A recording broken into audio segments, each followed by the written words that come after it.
Well, my friends, today in our show, we have absolutely fantastic guest. She is LaChelle Adkins. She is America's supermom because she has 15 kids and grandchildren as well. She's absolutely fantastic.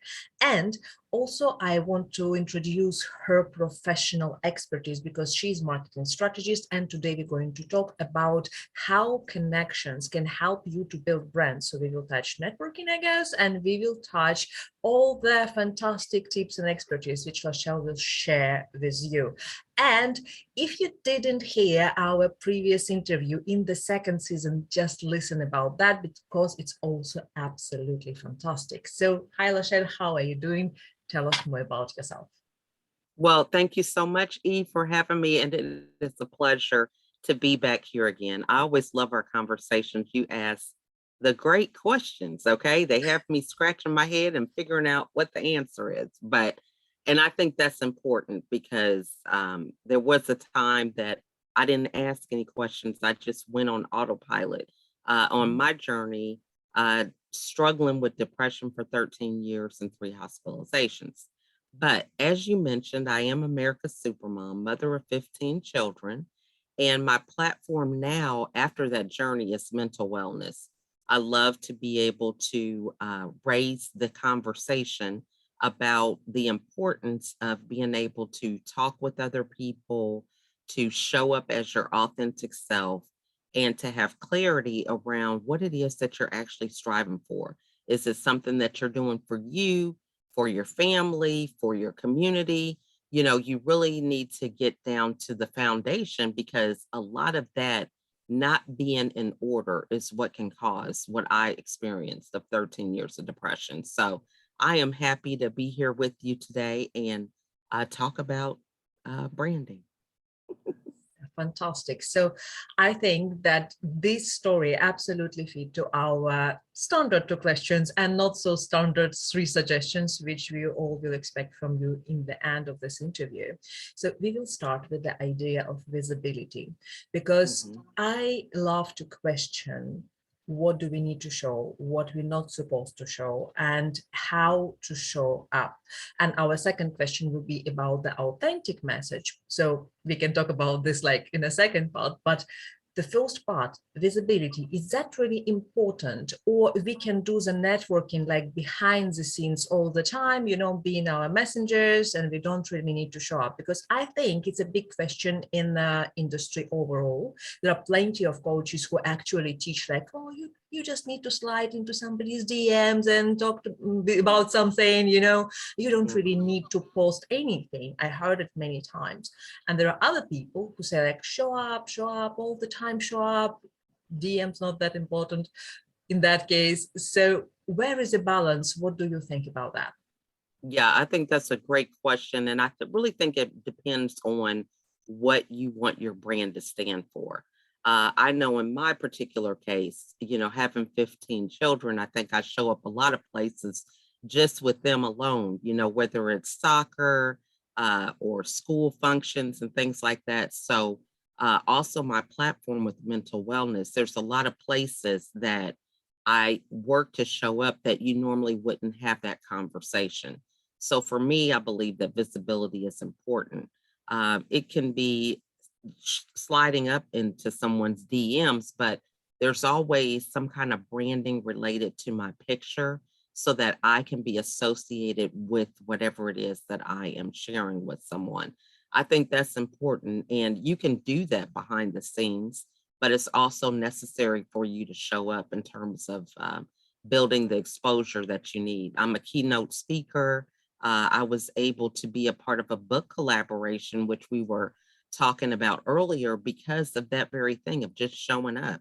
I was the only author from the United States where everyone else it was a global project. So I don't think those things would happen without showing up, because we actually did that as a result of meeting virtually on Fridays on Zoom. So if I didn't show up, I wouldn't have been a part of that. And you know, that's interesting part, because we were talking about this like behind the scenes. That's an interesting thing. I was visiting Cardiff with phenomenal other guest of the show, Tracy Smolinski, and she said like, oh, you know, LaChelle, how that happened? I'm like, I know her for ages. She's like a Mhm, great friend of mine. And she's like, mhm, really? How that happened? We had that collaboration on book. So that's mhm. exactly the thing. I never saw LaChelle Right. in real life, but we're friends like for several years, I guess. And Mhm. as Melanie said, we were part of the pandemic community, which I never consider Yes. pandemic community, but a good friendship, you know. So Yes. that's why how we build connections, not necessarily like online, but as I agree with you, it's actually in between both, a little bit Mhm. here, a little bit there. One more question about this I wanted to ask very specifically, because you mentioned that you show up with your kids on some local events and stuff like that. Mhm. And one more thing, that people can associate you with your bright red colors, which basically represent the idea of American Supermom, right? Mhm. So, you know, when you build this association, when you come up with this idea that building recognition through the style and Mhm. through the brand basically can add something to your business while you're Mhm. visiting basically local events with your kids. So it's like for many people, it's like separate things, right? Mhm. But Mhm. you clearly see the connection. So tell us more about this. Absolutely. Now, and it is funny, it is a little bit more scaled back when I do show up locally because, when my kids are involved in whatever they're involved in, I don't want to take the attention off of Mm. them. So it really is something, maybe I have a pin on or I'm carrying a purse that's red, white, and blue or something. Because I think that it's important for that understanding for me and my children that know that I'm there for them, not really for building my brand, but also, it's something that comes up. A lot of times my kids will go and tell people, and I'm fine with that. But, just understanding that there is somewhat of a slight difference. But in terms of who I am showing up, there was a time that that wouldn't be so. I would show up trying to be all things in different arenas. And I really couldn't be myself. So if I was at a soccer game, I'm trying to be that perfect soccer mom. If I was doing something else in the community, I was trying to be perfect. And now, because I have really been able to embrace who I am, it shows everywhere I show up in all forms of my business and personal life. And that's basically lead our next question, which is related to authenticity, right? So actually closely get to the thing. So being authentic self, two things. First Mhm. of all, I do understand that you can share your story. It's relatively easy. The part that you have 15 kids, it instantly attract attention and you don't need to Mhm. hide that fact. And I think it's difficult to hide. But Right. yeah, on the other hand, you share a fantastic and really, really deep story about your struggling with depression. And I know Mhm. that impact your business and that impact the story which you share online and offline. So Mhm. I think that part is way more difficult. Mhm. So for some people, and people ask me this question a lot, how much is too much when they share their story? So sometimes the story feels really painful and really deep, and they Mhm. don't know if they have to share everything or what to share when we Yeah. have this very deep, powerful story, which is sometimes really painful. Yeah, I think that is also a great question. And I think it really depends on how much you have healed over a story. There is expression about speaking from your scars or your wounds. A lot of times, if we're speaking from our wounds, we haven't really healed from that topic. And so it's hard to tell. We really don't have a clear um, understanding of what it taught us, and we're still kind of floundering ourselves. So that's what kind of makes it more difficult. But when you've learned to understand that it was a part of your journey, one that has helped to mold you into who you are today, it really gives you strength and it gives you power. I know during that time I was like on autopilot. I sought validation from other people. I didn't have any boundaries, no self-love or self-care. So I have learned a lot of lessons that now I believe are great things to mention with women and moms on how they can get a handle on being the best version of themselves, understanding that all those elements are important. And so I think that is really the key, is understanding who your audience is. Now your audience may not even be relevant to whatever your message is. And so it's not necessary to talk about it. But I think for myself, as you mentioned, I'm a marketing strategist.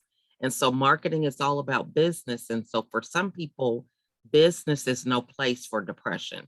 But I'd like to bring it up to the forefront, because if I don't bring it up, a lot of times other people aren't. So I like to take the reins when it comes to that, to have that conversation and help people really take some time to just address it or share whatever their understanding is, make it like it's common conversation, because it is at this point, especially with the pandemic.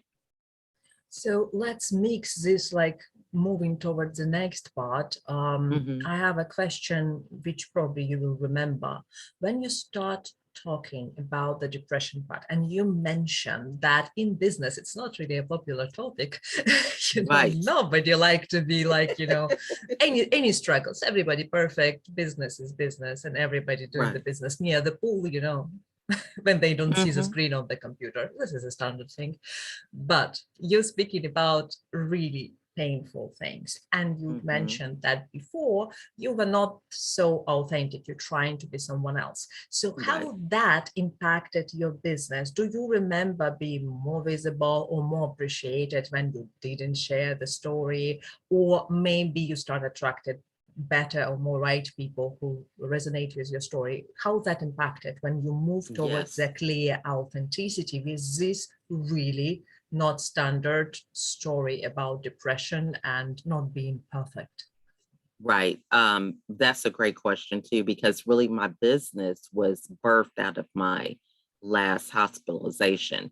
It was there that I really felt that I took my power back. And then I began my business of coaching and speaking and helping other women. But that is great, because when I was going through that time, I was a stay-home mom. My husband and I did have multiple streams of income. So there were things that I did on the side to help, support our family income structure. But it was focusing on the things that I did good. I would keep the focus on the kids, because they were doing well in school, or whatever got the least attention. That's the thing that I was focusing on. So I don't believe I really did show up. If I was not having a good day with the best outfit, of course I wouldn't be prone to go out and do certain things. I would just, go to the park instead or do something else, So as a result of really being able to show up who I am, it has helped me to show up always as the things that I am strong in. However, I am loving networking with other people that may be stronger in areas that I'm not. I love to be able to have a conversation, ask questions on, how they, manage their day, how they do a number of things, because I was an only child. And so there was this period during this depression that I thought I had to do everything right. I couldn't ask for help. That was a sign of weakness. And now I'm learning that, I don't have any experience having brothers and sisters. So anybody who has brothers and sisters can give me some insight on how to deal with the dynamics of my kids, or ways to meal prep or whatever. So now I'm more in a space of understanding what my strength is, but allowing that to be a catalyst for me to ask about the things that I'm not good at. That's really interesting. Basically, that's empower you, and that allow you to build healthy, in a way, connections, because you were you, right?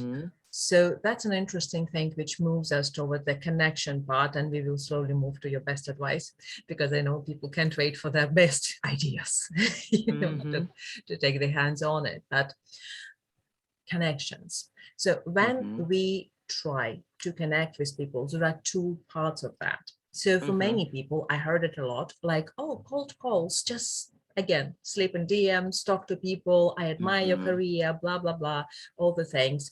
And honestly, I'm an introvert, and it never worked for me, even in theory. Slip into somebody's DMs, cold calling, that's just not my thing.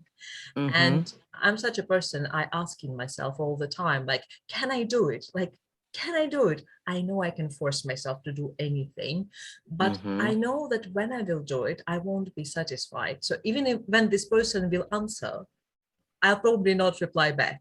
So it will be really weird, right? So that's the thing, like, what do you think, how it's the best way to connect with people who you want to connect to without doing this really, really threatening practices of cold DMs and all the kind of things? So how do you think we can connect with people who we don't know?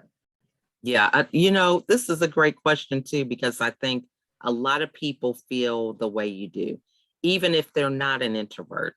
It's never popular to approach people that you feel you don't know. So the first thing is understanding, how you are reaching out to them. So if you're on a social media platform, this person, although you may not know him, you guys have something in common. You're on that platform. So the first thing is finding out what you have in common. So if you have a few people that you want to specifically seek out to talk to, look at their profile, find out some things that you have in common, and lead the conversation with that. So often I'm turned off with a lot of people that approach me on LinkedIn, especially about what they do well. So they come to me, they're like, hey, a lot of times they don't even read my profile. It's some kind of group message that they send to everybody, and it doesn't even apply to me. So I think the first thing is really figuring out what is it that you're intrigued by, that you genuinely are curious about, and just asking the question and letting them know, that you would love to be able to have a conversation to hear more, or how you can support them. If they've had events in the past, when are they having another one? It really is simple way that you could do it. Another thing with these platforms are if they have done any kind of media, whether it is a live video or a live audio, which we have now that's pretty popular, making a comment about it genuinely, whatever your takeaway is. And, if you were able to hear the whole thing, if you got in late or whatever, and sharing that. I would love to have the conversation offline, on a virtual coffee for 15 minutes. I think a lot of people feel like 15 minutes is not going to kill me, to spend time with somebody I don't know. So that is really how I would approach it. I think there is a script that you could use. I use a script, but it's not that it's blanketed to where it's the same message for everybody, but it is related to whatever they're doing.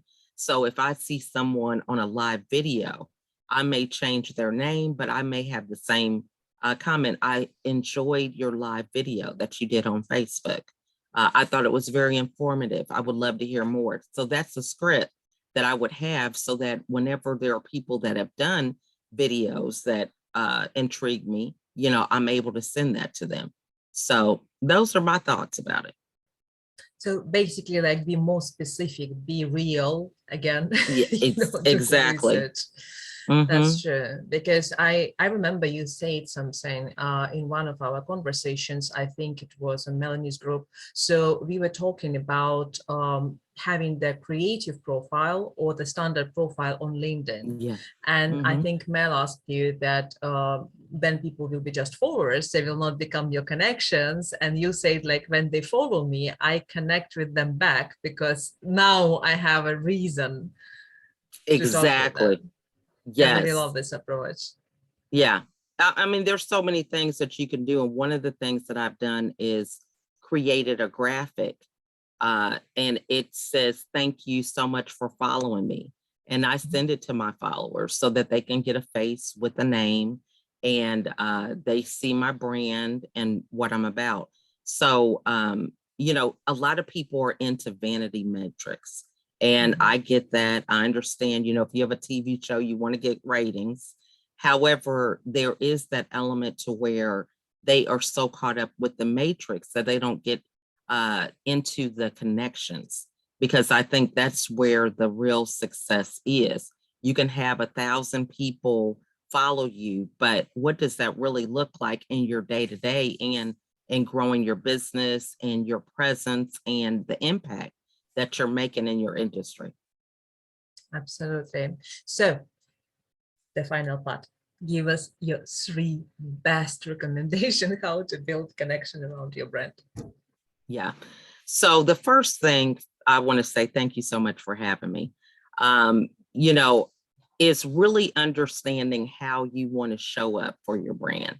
So once you know that, that kind of can be a guide for you in ways that you can connect and collaborate.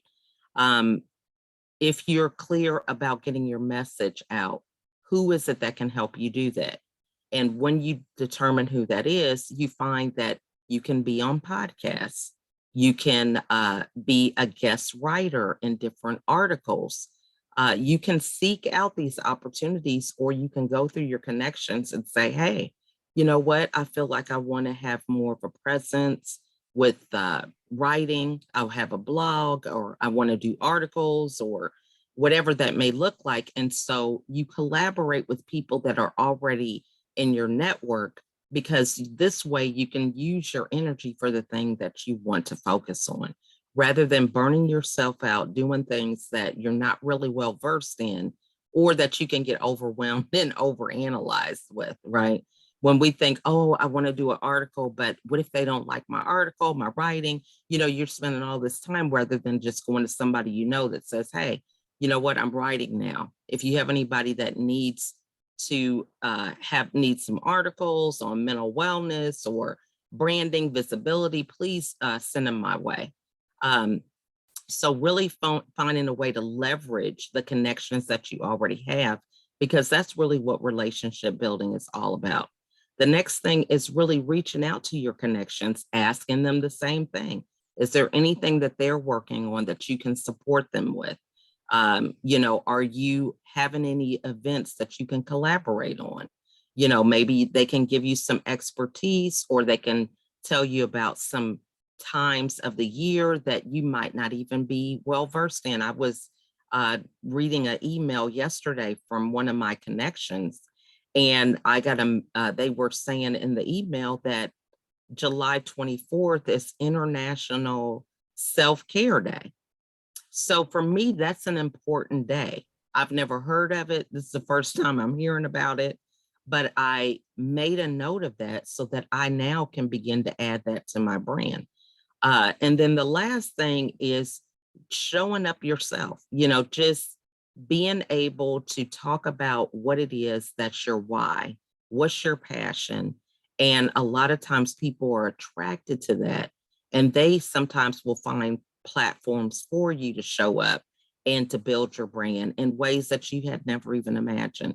So as I said in the beginning, talking about depression is not a popular topic, but as a result of me doing so, there have been people that have sought me out as a keynote speaker or added me to their platform when they normally wouldn't have the conversation, because I've actually been vocal about it. So those are my tips. I love it. Absolutely. Because like, you know, I know that you sending me messages time to time, like, you know, hey, I remember you. Good morning. And it actually works because, you know, we probably cannot hear from each other like for a couple of months. But before, on pandemic time, we were like every Friday, hi, hello. You know? Absolutely. Yes. And then everybody got busy. And I'm like, getting your message. I'm like, oh, good morning. So good to remember that you remember about me. Yes. You know, it's really good. It's really, really good. So people not really Mhm. need to think about, think about twice, why to connect with somebody. So Mhm. tell me how people can connect with you. Well, right now I am like rooted and grounded on LinkedIn as well as Clubhouse. Those two places are where I'm at the most. So LinkedIn, I have a LinkedIn newsletter. I'm doing LinkedIn audio and video. So I have lots of content that they can follow me on LinkedIn. Fantastic. So I will share all the links in the description. So please follow LaChelle, connect with LaChelle, because she is absolutely amazing expert. She's caring, she's fantastic. You really, really need to connect with LaChelle. Thank you so much. Thank you.